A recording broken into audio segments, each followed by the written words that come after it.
Three generations of the Rati family, all talking about one thing, the elections.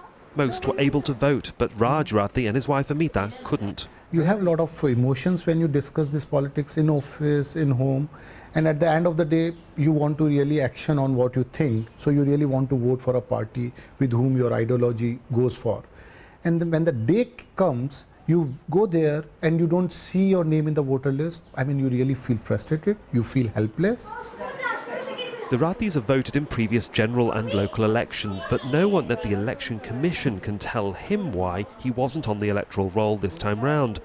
The Ratis are just 2 out of many millions who were eligible to vote but couldn't.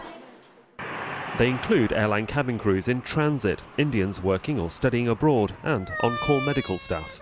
The government estimates that there are also over 10 million Indians working abroad. Many are low-paid migrants employed in the Gulf and can't afford to come home to vote. Then there are others whose issue isn't cost nor distance. Jyoti Sehgal recently had surgery and it meant she missed out on the chance to vote.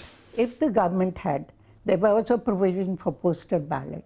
And if I had the papers coming into my house, I would have certainly voted. I don't know why the government hasn't thought about it. Only a few people can vote by mail. They include security personnel, polling staff, as well as diplomats abroad. India's Supreme Court has ordered the Election Commission of India to look into the problem. The postal ballot has to be the exception and not the norm. It should be available for people who, for a valid reason, not apathy, not lethargy, not watching a movie on television, those should not be the reasons that people use postal ballot. Analysts predict that India is heading for another coalition government, but it's anyone's guess as to whether the many millions that were prevented from voting would actually have an effect on the final count.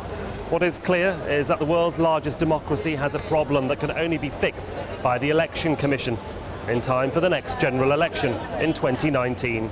Sohail, Rahman, Jazeera, New Delhi.